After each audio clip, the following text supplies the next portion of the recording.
Hello everyone, welcome back to another Fallout 76 video. It's patch notes time. Let me present you 20 things that have changed with patch 14.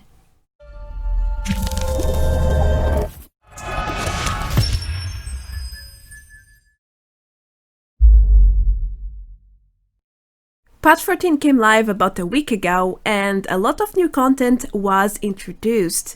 Now I have taken my time as usual to test things out and I have selected 22 things or points that in my opinion are the most relevant in the entire patch notes, and I will go over one by one. And at the very end, I will show you some new bugs. There are a lot of them, which is quite typical from my patch notes videos at this point. So don't be surprised, there are a lot of new bugs.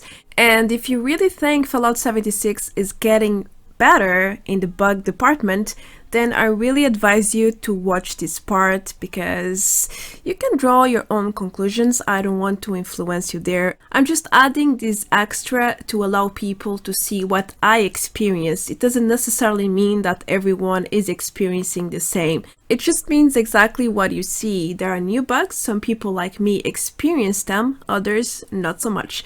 Anyway, let's move on to the first point, which is something that you should be well aware right now.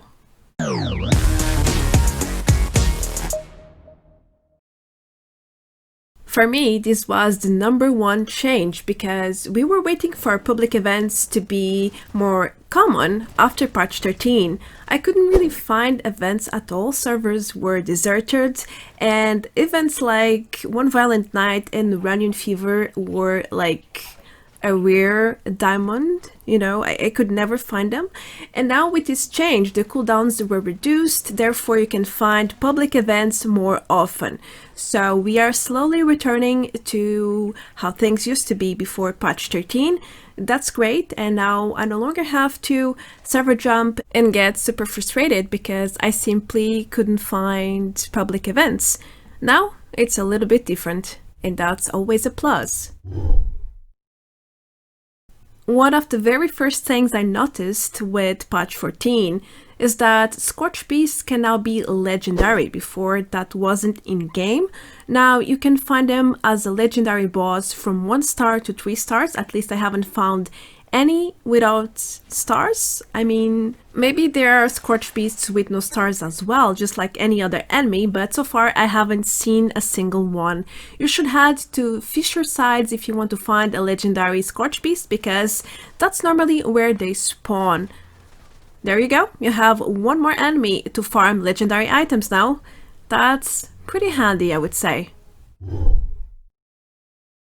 I didn't want to start with this one, but this has been the topic of the month, I would say, maybe of the year in Fallout 76, because everyone, even people who don't play Fallout 76 anymore, have talked about this. Now we have a paid subscription, it's called Fallout First, and it includes a lot of exclusive benefits, like access to private worlds, a new costume, new emotes, a new storage box for junk with unlimited storage, and a lot of other things. I'm not going into too much detail here because I already have 2 other videos about Fallout First, one explaining the system and the main benefits, of course, and another one with my very honest opinion about the membership itself. So feel free to check them out if you would like to learn more about his entire new system. Something else that is really different right now is the new seasonal event Mischief Night. It's the Halloween event for Fallout 76. It came live 2 days ago on October 29 and it's lasting for a full week. Now I'm not going to tell you what you have to do. I already have a guide for that as well. Feel free to check it out. And another one on how to farm it, aka do it 2-3 times per hour in order to get the rare rewards that you want. There are dozens of them. Here's the rarest ones, so you have an idea. I will add the link to Reddit down below if you want to check it out. But to make things simple here, you have to perform a series of outlaw tasks like exploding cars, killing robots, collecting candy balls, and some other things. Nuclear Winter also got updates, and for Halloween we have new challenges started on October 29 as well, and you can get 6 new cosmetics, including skins and an awesome Halloween costume. But for that, you will need to level up your Overseer level. Feel free to check it out, what you can get from Nuclear Winter this Halloween. I'm also leaving the link down below, so you can see exactly what you can get and how much experience you need to farm in order to unlock these unique and time limit rewards from Nuclear Winter. At long last, we had social menu bug fixes, but it didn't fix everything because now all my old requests are gone, and when someone tries to add me, I can't see their requests. So the old bugs seem to be gone, but there are new ones, so it's not so easy to add people even with these improvements. Now all you have to do is write your friend's name, but that can be complicated if you have no other means to communicate, because you only have a sound alert, which doesn't tell you much. I mean, who is trying to add me? Who is trying to be my friend? You don't know. So I think it's even worse than before, because at least before you could see the requests and then you had to restart the game to add people, and now you just can't see anything. So yeah, I don't think it's any better. Oh, Vault 94 rewards. We got some minor update here, and Bethesda has added some more aid items and ammo bags to the Vault 94 mission rewards. Now, I haven't touched the missions in a long while, but before they did just fine. When we had the first reward update, things were just smoothly added. So I do believe that the second update is going fine as well, but I can't confirm it because I haven't tested or had a party to test it. So my apologies if this is not correct, but I do believe it is. Finally, Bethesda has fixed this horrible bug that we had in camp. When items were broken, you had no way to check out what you need to fix it. Now, it seems to be solved, and that's a bless, because before, to be honest with you, I used to leave items broken because I didn't know what I was missing. I would just go ahead and farm as usual in hopes to farm whatever I was missing and then fix it later.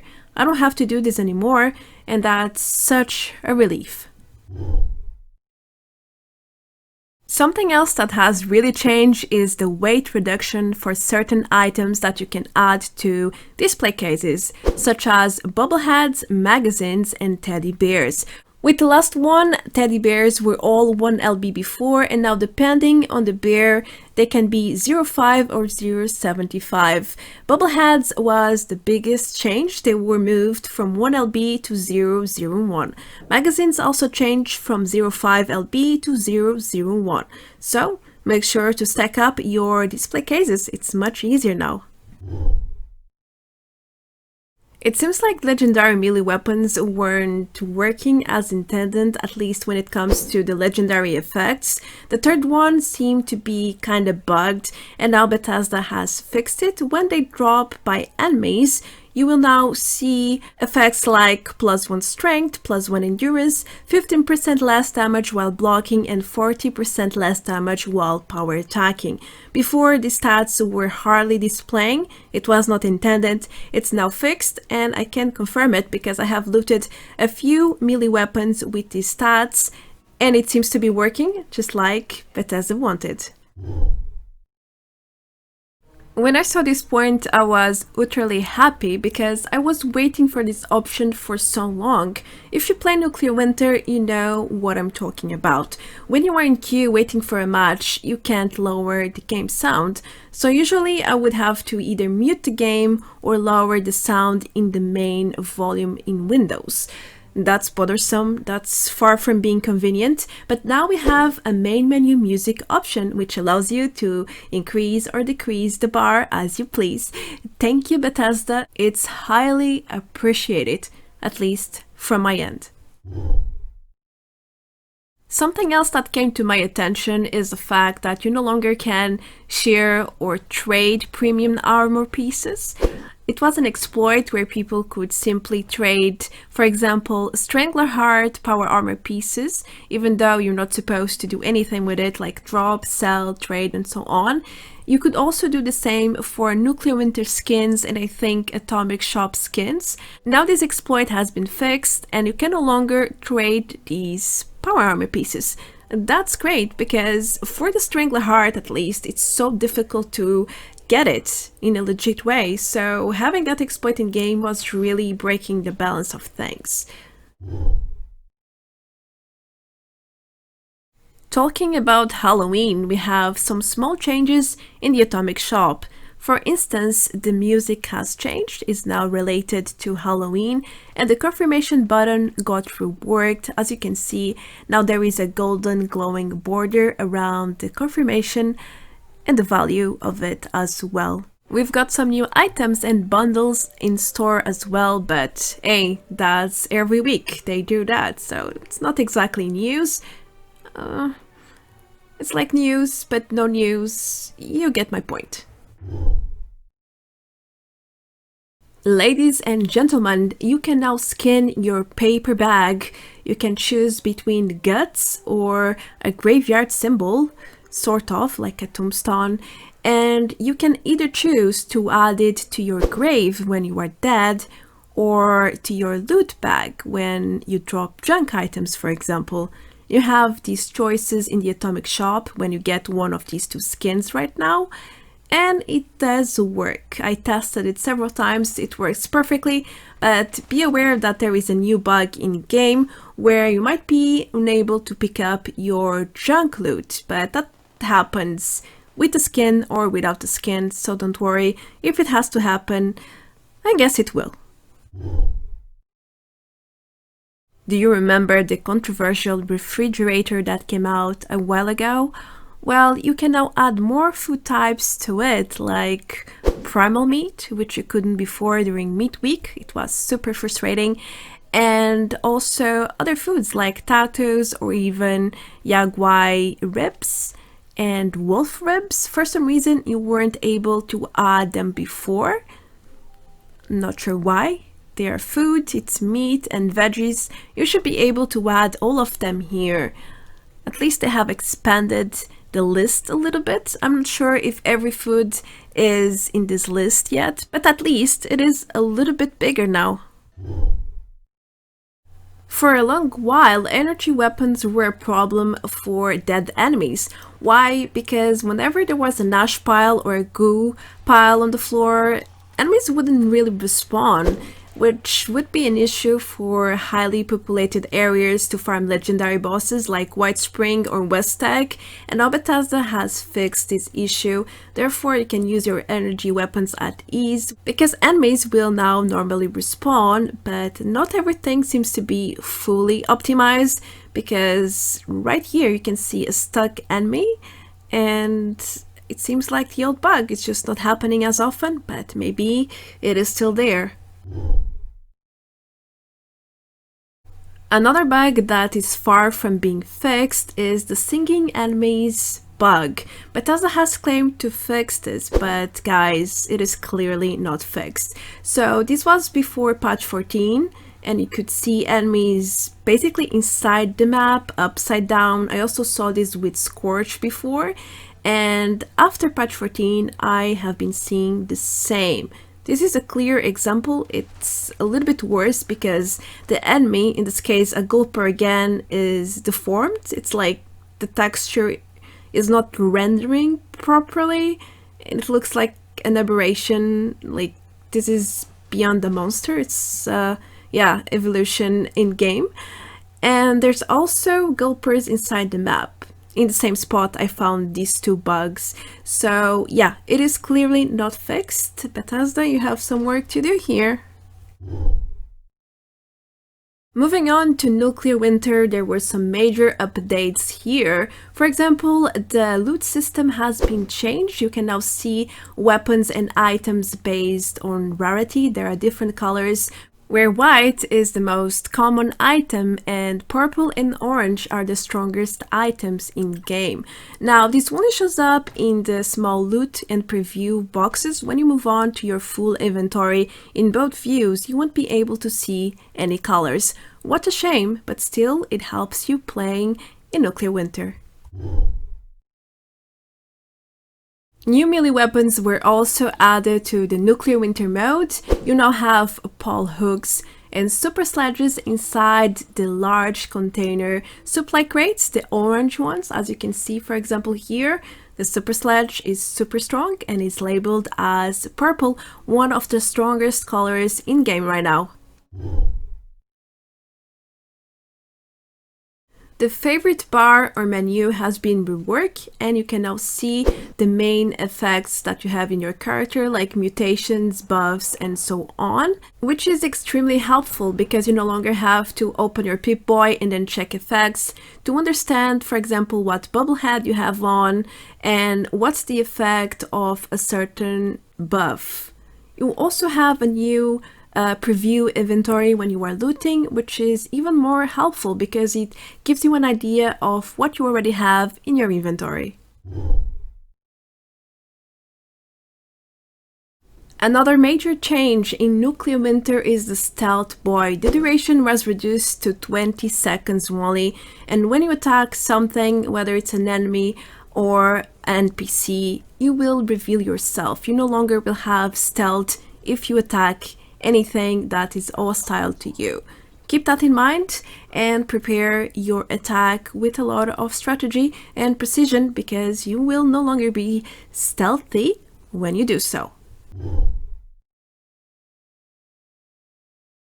Lastly, we have a minor update in Nuclear Winter regarding challenges.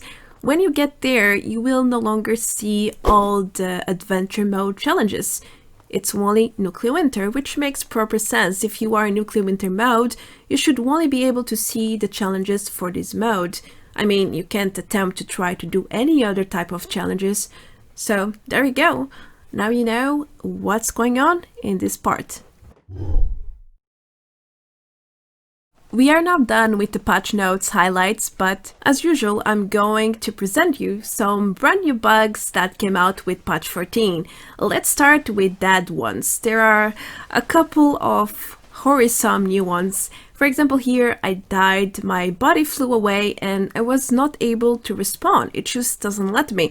I click, and I just can't do it. Beautiful.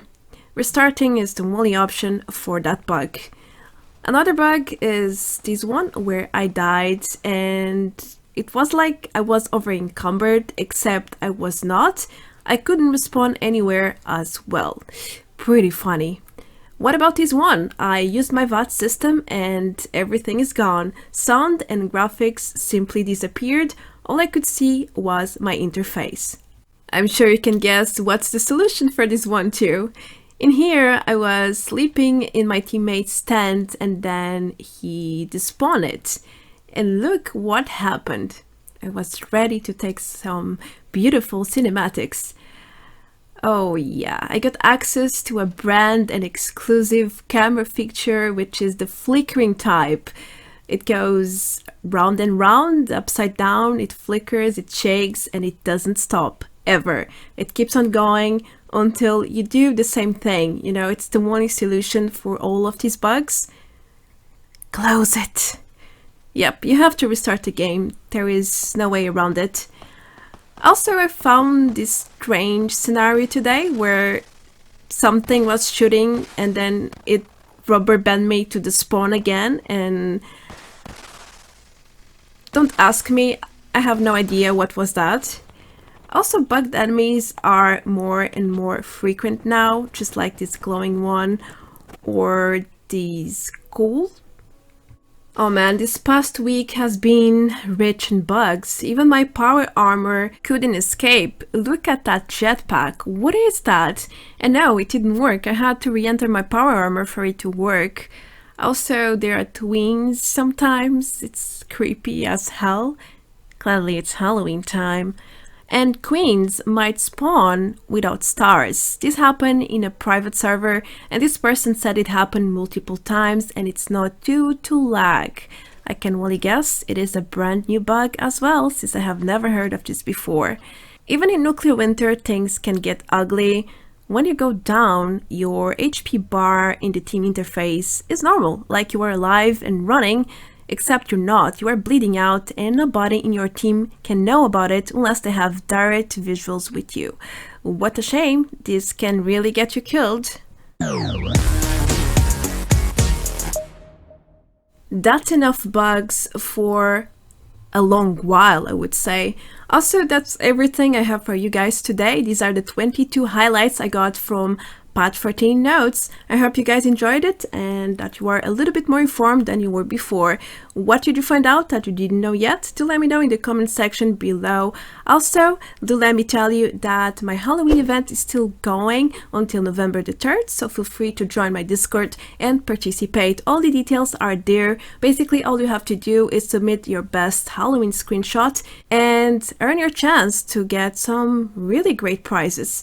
That's going to be everything for now, guys. Thank you for watching until this point. If you are new around and you enjoyed what you saw, don't forget to hit the subscribe button below to help me grow. Thank you in advance. Also, I have a Patreon page for anyone who would like to support me even further. The link is always in the description below, so feel free to check it out. Until the next video, guys, take care. Adios. Bye bye.